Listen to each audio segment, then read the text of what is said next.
ಹೇಳ್ತಾ ಇದ್ರು, ಆಸ್ಪತ್ರೆ ಕರ್ಕೊಂಡು ಹೋಗ್ತಾ ಇದ್ವಿ, ಹೋಗೋ ದಾರಿಯಲ್ಲೇ ಹೋಗ್ಬಿಟ್ರು ಅಂತ ಹೇಳ್ತಾರೆ. ಅದೊಂಥರ ನಿಂದೆ. ಆ ರೀತಿಯಾಗಿ ಯಾವುದೋ ಒಂದು ನಿಂದೆಯನ್ನ ಹಾಕೊಂಡು ನಮ್ಮ ರಮೇಶ್ ಅಪ್ಪನವ್ರು ನಮ್ಮನ್ನು ಬಿಟ್ಟು ಹೋಗ್ತಾ ಇರೋದು. ನಿಂದೆ ಬಂದು ಹೋಗಲ್ಲ ಅಂತ ಹೇಳ್ತಾರೆ. ಏನಾದ್ರೂ ಸಾಯ್ಬೇಕಾದ್ರೆ ಒಂದು ನಿಂದೆ ಬೇಕು ಪ್ರತಿಯೊಬ್ಬರಿಗೂ. ಅಂತ ಒಂದು ಯಾವುದೋ ನಿಂದೆಯನ್ನ ಹಾಕೊಂಡು ನಮ್ಮನ್ನು ಹಗಲಿ ಹೋಗ್ತಾ ಇದ್ದಾರೆ ನೋಡಿ. ಆ ರೀತಿಯಾಗಿ ನಾವು ಸತ್ತು ಸಾಯ್ಬೇಕಾದ್ರೆ ಸಾಯ್ತಕ್ಕಂಥ ವ್ಯಕ್ತಿಗೆ ಹೆಣ್ಣಾಗಿರ್ಲಿ ಗಂಡಾಗಿರ್ಲಿ 3 ದಿವಸ ಮುಂಚಿತವಾಗಿ ಗೊತ್ತಾಗ್ತದಂತೆ. ಸಾಯ್ತಕ್ಕಂಥ ವ್ಯಕ್ತಿಗೆ ನಾನು ಹೆಚ್ಚು ಕಾಲ ಬದುಕೋದಿಲ್ಲ ಎಂಬುದಾಗಿ ಅವ್ರಿಗೆ ಗೊತ್ತಾಗ್ತಾ ಇರ್ತದಂತೆ. ಅಂತ ಒಂದು ಸೂಚನೆ ರಮೇಶ್ ಅಪ್ಪನವ್ರಿಗೂ ಸಿಕ್ಕಿರ್ತದೆ. ಯಾಕಪ್ಪ ಗೊತ್ತಾಗ್ತದೆ ಅಂತ ಹೇಳಿದ್ರೆ, ಯಮಲೋಕದಿಂದ ಕಾಲ ಯಮದೂತರು ಬಂದು ಮುಂಚಿತವಾಗಿ ಯಮಲೋಕದಿಂದ ಕಾಲ ಯಮದೂತರು ಬಂದು ಅವರು ವಾಸ ಮಾಡ್ತಾ ಇರ್ತಕ್ಕಂಥ ಮನೆಯ ನಡು ಬಾಗಿಲಿಗೆ ನೋಟಿಸ್ ಅಂಟಿಸ್ತಾರಂತೆಪ್ಪ. ರಮೇಶಪ್ಪ, ಇಲ್ಲಿವರೆಗೂ ಈ ಭೂಲೋಕದ ಸಂತೆಯಲ್ಲಿ ನಾಟಕ ಆಡ್ಕೊಂಡಿದ್ದೆ, ವ್ಯಾಪಾರ ಮಾಡ್ಕೊಂಡಿದ್ದೆ, ಈ ಸಂಸಾರ ಸಾಗದಲ್ಲಿ ಜಾಡ್ಕೊಂಡಿದ್ದೆ. ಆ ಭಗವಂತನ ಆಜ್ಞೆಯಂತೆ ನಿನ್ನ ಆಯಸ್ಸು ಮುಗಿದು ಹೋಗ್ತಾ ಇದೆಯಪ್ಪ. ಇನ್ನು 3 ದಿವಸ ಸಮಯ ಇದೆ ನಿನಗೆ.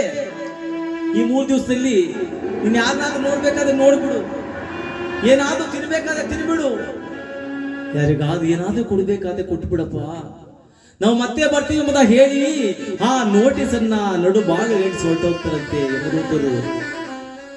ಆ ನೋಟಿಸ್ ಅನ್ನ ಇಡಿಸಿ ಹೋದ್ರೆ ನೋಡಿ, ಸಾಯ್ತಕ್ಕಂತ ಒಂದು ರಮೇಶ್ ಅಪ್ಪನವ್ರಿಗೆ ಸೂಚನೆ ಸಿಗ್ತದೆ, ಮಮಕಾರ ಶುರುವಾಗ್ತದೆ. ಅಯ್ಯೋ, ನನ್ನ ಮಕ್ಕಳು ನೋಡ್ಬೇಕು, ನನ್ನ ಅಕ್ಕ ತಂಗಿರು ನೋಡ್ಬೇಕು ಅಂತೇಳಿ ಆಸೆ ಇರ್ತದಂತೆ. ಆಗ ಮಗನ ಎಷ್ಟೇನೋ ಮಕ್ಕಳು ಅವ್ರಿಗೆ, ಹೆಣ್ಣು ಗಂಡ ಗಂಡು ಮಕ್ಕಳು ಕರೆದು, ಅಪ್ಪ ನನ್ನ ಅಕ್ಕ ತಂಗಿ ನೋಡ್ಬೇಕು ಮಗನೇ.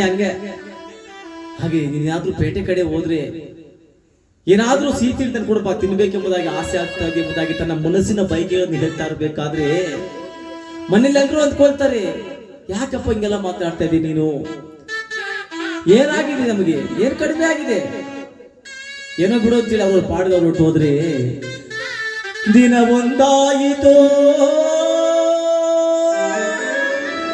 ನೋಟಿಸ್ ಅಂಟಿಸಿ ಹೋಗಿ ಯಮದೂತರ 1 ದಿನ ಆಯ್ತು, ದಿನ 2 ಆಯಿತು, 2 ದಿನ ಆಯ್ತು, ಮಮಕಾರ ಇನ್ನೂ ಹೆಚ್ಚಾಯಿತು, ದಿನ 3 ಆಯಿತು,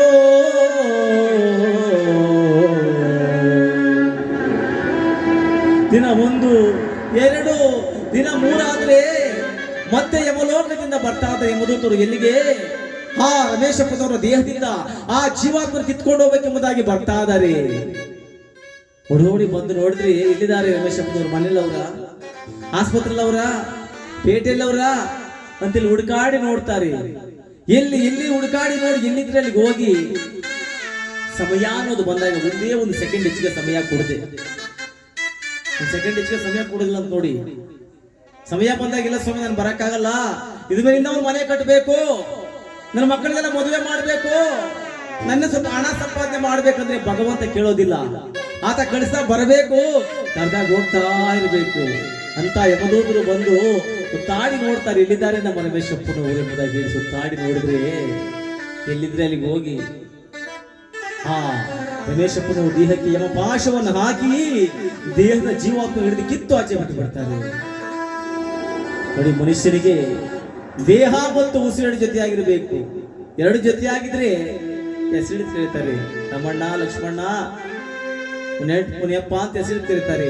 ಈ ದೇಹದಿಂದ ಜೀವಾತ್ಮ ಅಂದ್ರೆ ಉಸಿರು ಆಚೆ ಬಂದ್ರೆ ಈ ದೇಹ ಏನಂತಾರೆ? ಶವ ಅಂತಾರೆ, ಎಣ ಅಂತಾರೆ. ಅಂತ ದೇಹದಿಂದ ಜೀವಾತ್ಮ ಕಿತ್ಕೊಂಡು ಹೋಗ್ಬೇಕೆಂಬುದಾಗಿ ಬಂದು ಯಮದೂತರು ಯಮಪಾಶವನ್ನ ಹಾಕಿ ಆ ದೇಹದ ಜೀವಾತ್ಮ ಕಿತ್ತು ನೇರವಾಗಿ ಯಮಲೋಕಕ್ಕೆ ತೆಗೆದುಕೊಂಡು ಹೋಗ್ತಾರಂತೆ ನೋಡಿ. ಅದಕ್ಕೆ ಹೇಳಿದ್ದಾರೆ, ಒಂದು ಹಾಡಲ್ಲಿ ಹೇಳಿದ್ದಾರೆ ನೋಡಿ,